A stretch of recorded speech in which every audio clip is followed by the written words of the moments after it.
Welcome back to Monday Special. I'm actually playing PlayStation and I'm working. It's unbelievable. It's the impact of technology. I'm not going to be sacked because of this. This is amazing. Sam here, a 12-year-old, is going to tell us first what we have on the desk and the importance of why we have all this here. Sam, what do we have? Yeah, here we have HDMI TV here. To play Xbox with it. This is a laptop, a PC. And tablets. This is actually an iPad. An iPad. Yeah. And you have a PlayStation? Xbox. Xbox. Okay. I don't even know these things. All right. That is Sam. That is the life of today, the new era. We're talking tonight on Monday Special about children and technology, or the impact of technology in raising children. Sam, before we introduce the other guests, and of course you're talking to Sam because we have the consent of the parent who's here, the mother.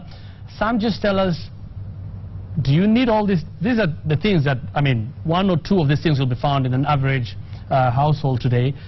Do you use all these things at home? What do you use normally? Normally I could use, like, sometimes I would use my phone or my mom's laptop. Or sometimes you can also play the PS at home, but not all the time. Not all the time? Yeah, sometimes I like doing studies. Yeah. Yeah. And you play your Xbox as well? Yeah. Most of the time, or? Most of the time. Most of the time? Yeah. Are you regulated? Of course your mom is here, she's going to talk about it. Yes. And don't be scared. Are you regulated in how much you can play or what you can do? Yeah, somehow, yeah. Why do you need all this, if I ask you? Why do you use all this? Well, just to have fun. It's not like it's completely a must to use them. Just use them for fun. Yeah. Is there any information, positive or important information, you think you get from using these gadgets? Not that much, but just searching some stuff that I don't know or some stuff I'd like to know. Like what? Information, right? Yeah. Like what? What do you like? Okay, give me an example of what you wanted to know and you knew from the internet, for instance. Like, I'm a football fan, and I'm a fan of Chelsea. And as you can see, searching what's the fixtures so far. Which have just ended. Yes. And do you search anything regarding education? Have you ever done that? Yeah, I used to when I was doing my holiday homework, but these days it's easy to do it, so I don't really need to search. Easy, without really looking? Yeah. Yeah, some must be very sharp. We're going now to the other guests, and Jackie Mariba, of course, is with them, including Sam's mom, Jackie. You know, it's interesting, Hussein. I think you're going to be schooled today on a couple of things, matters technology. And let me just introduce our panel tonight on Monday Special again. We are discussing the impact of technology on raising children. We have Eddie Ndirangu. He is a father of 2 and he writes software for the web. Next to Eddie is Sam's mother. Her name is Leah Gatuma. She's also a parent and a psychologist. She'll be talking to us on how to deal with children and social media. We have George Gadiani, who's not new to Monday Special. George, thank you for joining us again. George is 19 and a student, and at 19 you're a peer mentor. Yes. With ACAD. Yes. Next to him is Lillian Karaoke. Lillian runs an NGO called Watoto Watch Network, which deals with online child protection. And finally, we have Nora Burus, another 19-year-old student who is a peer mentor as well. Now, just before we go back to Sam, who is about to teach Hussein a bit on matters technology, I'll start with you, the parents.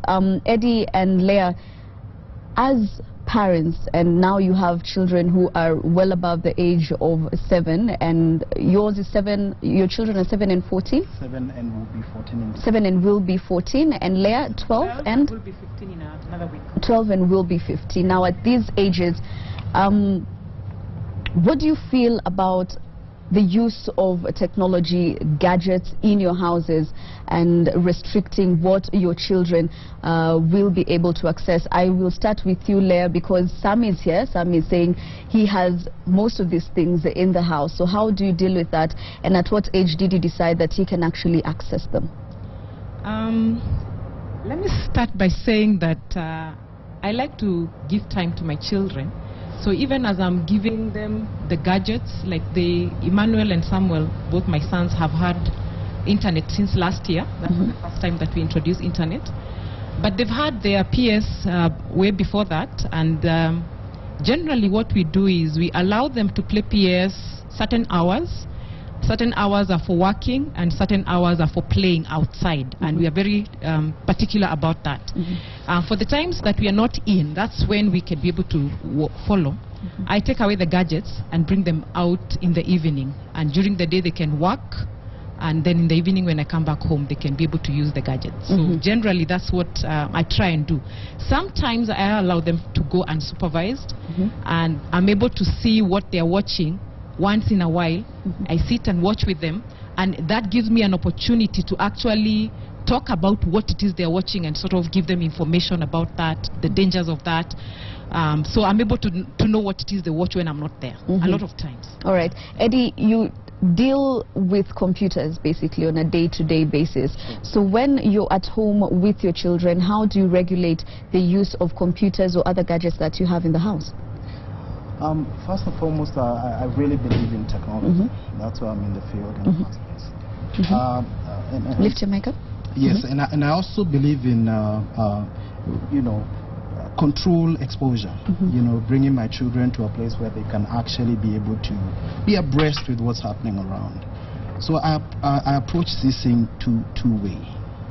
One is I implement a policy, and policy is worked out between me as a parent and my children, where we agree that there are certain times they are able to watch TV certain days, and certain days they are not able to watch TV. Certain programs that they can watch, and certain other programs they cannot. The other way I do, beyond just policy, you know, making special concessions or whatever manner, is being a smart parent and putting in, you know, web filter or software that you know, help me guard where I can't as a parent physically, because I'm not always with the children 24/7. All right. Let me jump to you, Lillian. Can you really limit what your child can be exposed to over the internet? Yeah, you can do that, but I would not encourage. I would encourage you to limit in sort of, you know, putting filters, but it works to a particular age.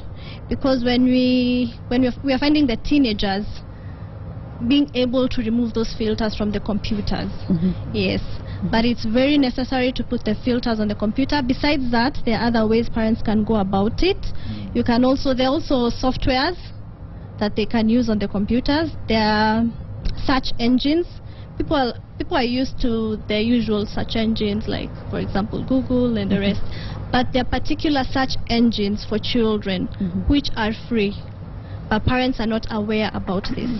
But besides that, putting the filters, the search engines, we advocate for parents to talk to the children about how to be safe on the internet and the repercussions. Because if something goes wrong, your child will come to you. But as a parent, do you know where to report or how to handle it? Yes, so you need to be aware of that. Nora and George, I'll start with you, Nora, then come to you, George. You're 19. When you listen to this, you were both brought up in a setting where you were exposed to the internet. At what age were you exposed to the internet? The first time, I believe I was 12, around 12. Was it regulated or unregulated? It was actually in the computer science, in the computer lab, because we had computer studies as an extra subject in primary school. Yourself, George? I'd say around perhaps 7. Not very that much regulated, but you know, it was at home, and so it wasn't that regulated, I must say. All right. You bring in an aspect of school. So when, for instance, Leah and Eddie are not at home, their children are in school, how then do you control what your child is being exposed to when they're in school, because their computers in school? Nowadays we have kids who are going with iPads, with tablets to school. How would you control that as a parent? Eddie? At the end of the day, education is the key. You know, this is what really empowers the child to make a wise decision. on their own when you're not with them. The thing I believe in is that children beyond a certain age, we're talking something like 10 years, beyond that age you can't give them rules anymore. If you give them rules, then you have to give them the principles, the whys, you know, the reasons behind the rules, and that's my primary approach. All right, we're going to cross over to Sam once his mother speaks. Before we do that, when Leah, because Sam is here, when you're not around and he's not at home, if for instance he goes to his neighbor's house, how then would you know what he is being exposed to? If he's going to play PlayStation at the neighbor's house, or you know there are other gadgets there, they're exposed to the internet, how then would you know what he's being exposed to, and how would you regulate that? I can say, like what Eddie has said, a lot of that has to do with education. You've got to educate your child. So we talk a lot with both the boys about what they can get into the internet and get, they can go into the internet and get something that's dirty, and we talk about what dirty is and the repercussion of that, watching dirty stuff on internet or even movies. And some can confirm, we've talked a lot about addiction.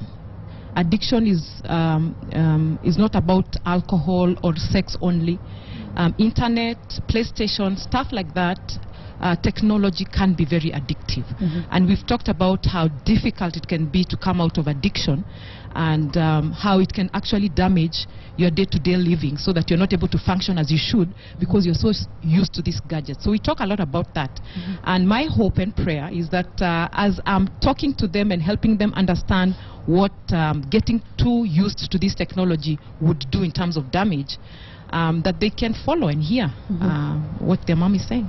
All right, we'll cross over to Sam Hussein. Sam, in school, when you're away from home and when mom says this is what you can do, this is what you cannot do, when you're in school, is there pressure, you know, to go to other sites that, for instance, your parents would not allow you to? School?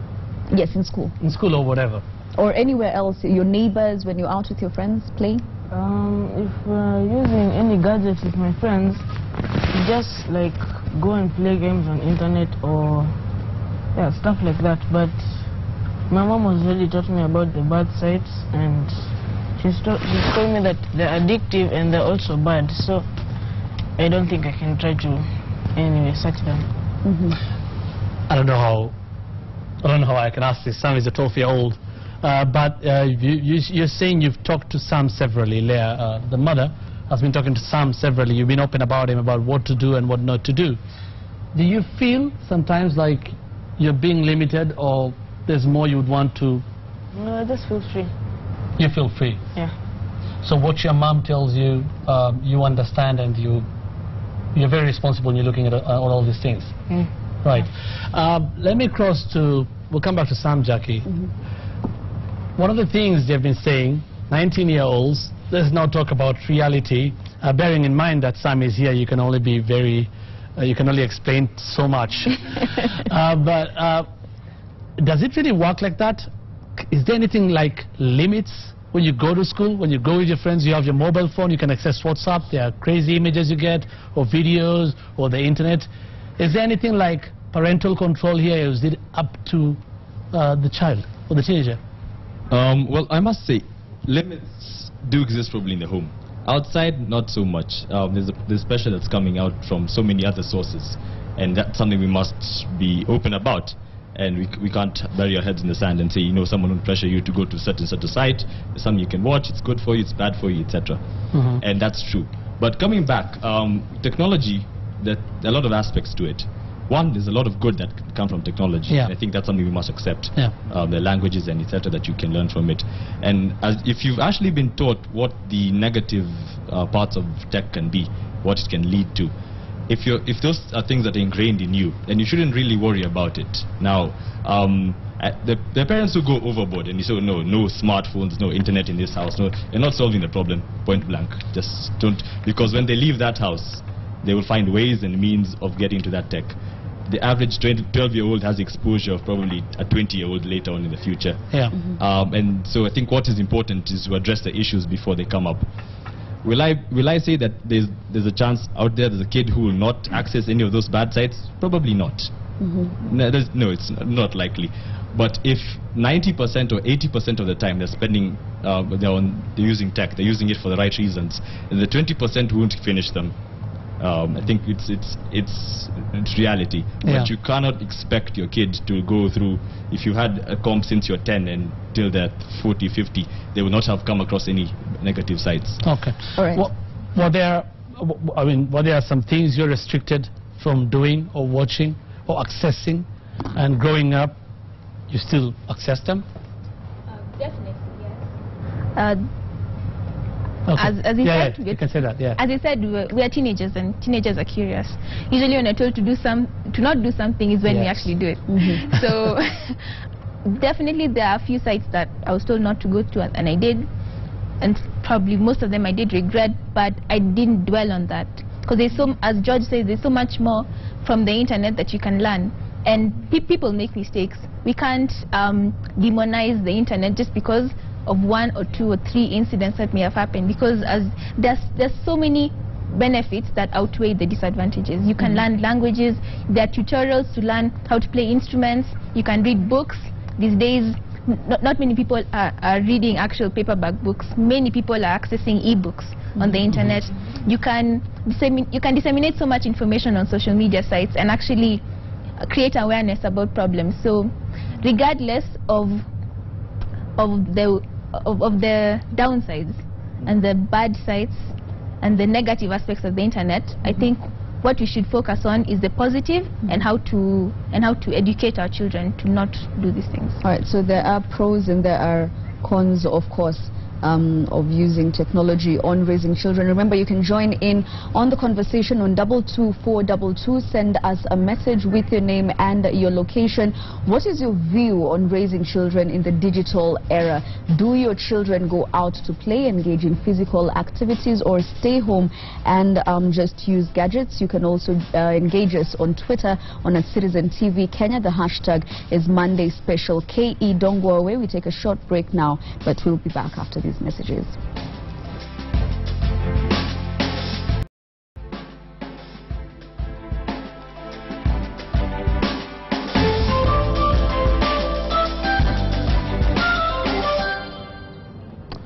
Welcome back to Monday Special. Remember, we're talking about children and technology, or the impact of technology in raising children and teenagers.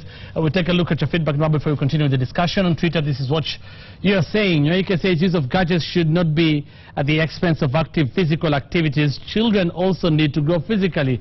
That is one thing that we're going to talk about right now. Brian Carty, these same games expand the thinking capabilities of the children, which require them to extensively think. But we also have dangerous games. That is another thing we'll talk about right now. Eric Kogi, raising children in this digital age is interesting and also challenging, but it depends with how sharp the parent is. Ali Audol, teachers must be given the right to log in to students' social media accounts if they are caught using devices. What about parents? And okay, that's it for now. Keep talking to us on 22422 and on Twitter using the hashtag Monday Special KE. Jackie. Hussein, immediately you read the tweet about teachers should be able to access accounts. I saw most of the people here were shaking their heads. Nora, why? It's an invasion of privacy, a blatant invasion of privacy. They're under 18. Yes. But shouldn't you be able to regulate? That doesn't give you the right to go through someone's messages and news feed on Facebook. Doesn't give you the right to read personal messages, because just because they're under 18 doesn't mean that they are your slave. They also have their own privacy. They have their own things. George? What type of people are you raising if you're raising them to only be good when I am your mother, George. You're under 18. I should have a right to know what type of people are you raising doing. if you're only raising kids to be good while they're under surveillance? That means, so you're basically saying, past the age of 18, go out into the world and do as you wish. But you are not sure. Let's discuss about the under 18s. You are not sure what your child is exposed to. They're a teenager. And all these things that are coming up as someone is a teen, of course, and this is something I want us to discuss as well, the dating scene. Yes. You have no idea what messages are going across your social media platform. Shouldn't you anticipate those? Do I have to ask your permission and you're under 18? I am your legal guardian.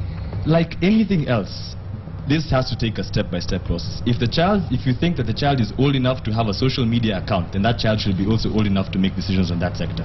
So I'm not saying you give the kid a social media account when he or she is 10. Wait until it's a bit later on. But if I'm in my mid-teens and you still want to go through my stuff, all the things, I'm only going to wait until I'm just above that, so you can do all the nasty things that you thought I was going to do. Leah, as a mother, do you agree? I completely agree. It's not good to snoop around your child. It's not snooping, it's regulating. According to them, it's snooping. Yes. According to you. So you need to understand and be on, understand my point of view as a parent, understand the child's point of view. For them, that's snooping around, and you need to be very careful about how far can you go as far as wanting to see what it is they are up to. So if you've taught them... Would you have wanted to see? Forget about Sam for now. Yeah, Sorry, yeah. you can't forget about Sam, he's a kid. Yeah. But you have a child, a teenager. Wouldn't you want to know what they do? I know of somebody, I won't mention their name, but he normally says, when you talk about these issues, he normally says, I'd rather not look at it. I don't even want to be shocked. Yeah. I'd rather not look at what they're doing with their phones. That's not what I'm talking about, Hussein. I think what I'm talking about is it's important for you to influence your child from right when they are young. Talk to them from right when they are young. Have a relationship with them so that you're not starting when they're 16 years worrying what are they up to at that stage. If you have built a relationship from the time that they were young, I can tell you, you will know what's going on in their life. By the way, we are very candid with our two boys, because we talk a lot about stuff, and they tell us stuff I would not imagine a parent can be told. Why? Because they feel secure. They can trust me to not bash them and punish them. Okay, I want to ask one question here. She said that you actually accessed some of these sites that you had been restricted to, but you thought, nothing really bad happened. You went on to do more with the positive things. George, you as well. The thing is, are there some of your colleagues that you know accessed these things but never recovered from them, and it affected them? And if it affected them, wouldn't you then have wished the parents would have just done a bit of snooping? Maybe it would have helped. I'd like to answer you on that.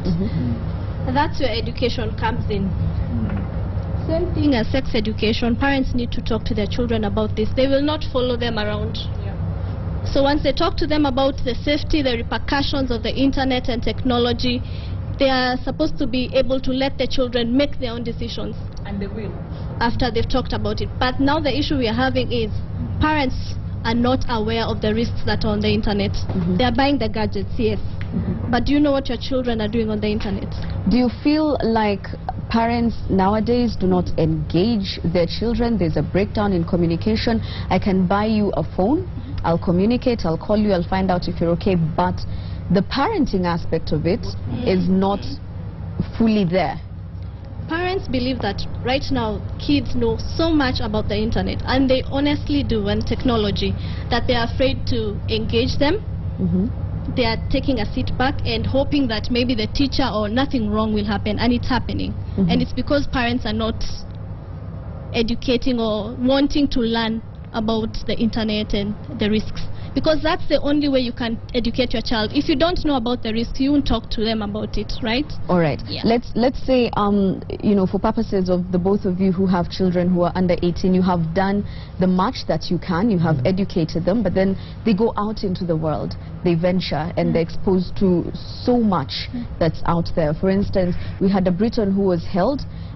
He met a 22-year-old girl. They, over social media, Facebook, they had a relationship. He flew all the way from Britain to Kenya, and he became violent. She ended up dying because she flushed her diabetes medication down the toilet. We have other cases, for instance, in the United States, of an underage girl who committed suicide because she had an online boyfriend that she had never met in her life, and the online boyfriend decided to dump her, and she was depressed and she committed suicide. As parents, first of all, how then do they even have access to information of what suicide is? You're a 15-year-old girl, and is it lack of proper parenting? Because then you come and find your child in the bathroom, they've hung themselves, they're dead. How then do you reconcile that fact? A lot of parents want to remote parent their children. You cannot parent your children from a distance. You must be present physically so that you take advantage of teachable moments, you take advantage of time spent with them so that you're building that relationship.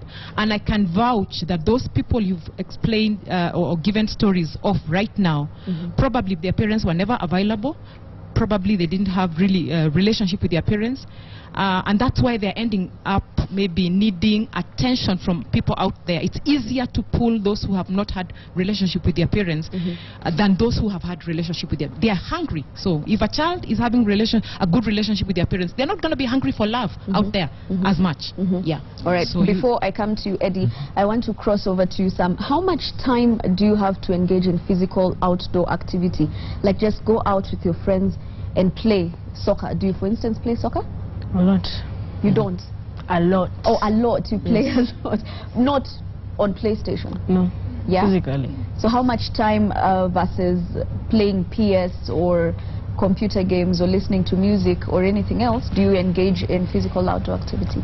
If I were to give a range, I'd say I play more of physical games than of gadget games with my friends. All right. I was coming to you, Eddie, again. You're a parent, but you're also in the computer field. If a child, for instance, has gone too deep into technology, and for instance, there are those, like I'm asking Sam, who will not go out and play. If they're already too deep, how then would you help them to come out? First, I need to say that there's an inherent conflict in the whole techno parenting thing, and it's this, that there's a supervisory role that a parent has to play, and he or she needs a certain good access to what the child is actually doing. You know, what sites they are going to, who they are SMSing, what groups they are on WhatsApp. But then there's the other side. There's the autonomy of the child, and there's their own privacy. So it's a tricky balance of actually, coming to the place, the optimum place where you can say, then I'll be playing, and my child and I will be playing in this field. So first, that is there. Sorry, when you talk about privacy, let me just interrupt you. When you talk about privacy, this is an under 18-year-old. I have spent my money to buy you that gadget. What privacy then are you talking about? I should know what you're doing. Just before we went to talk to some my colleagues here, said that if a parent is actually scrolling through their messages, it's snooping. So saying, yes, a child has a certain degree of privacy. Definitely, as per law, there's a certain privacy and autonomy that they have. However, the parent needs to be able to access what they are doing. What's my child doing? Where are they? Who are they with? So it's a question of two polaric ends that you need to find a middle ground. And coming to this other question of if my child is too deep and all that, first and foremost, you need to start parenting and guiding your child very early on. As soon as they can say bad and good, they can say that's bad and that's good. That's where you begin. So if they are in too deep, already you have failed as a parent in terms of raising them and preparing them for a very open world out there. You regulate them at home, but the world out there is a very open space where you do whatsoever, meet whosoever, wherever, and it's a dangerous world. And we also need to know that the world in general has become, more vile, more evil. So day then, by day. So therefore, a parent's approach needs to take account of that reality. All right. There's a question I want to ask you. If you have a relationship with your child, do you think it would be an issue for you to ask what they're doing on the internet? Because you've already formed that relationship.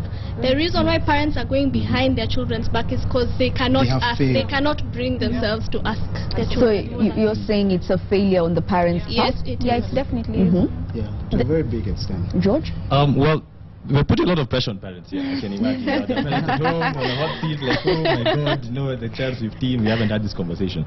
Parenting is about more than just what you do in the home.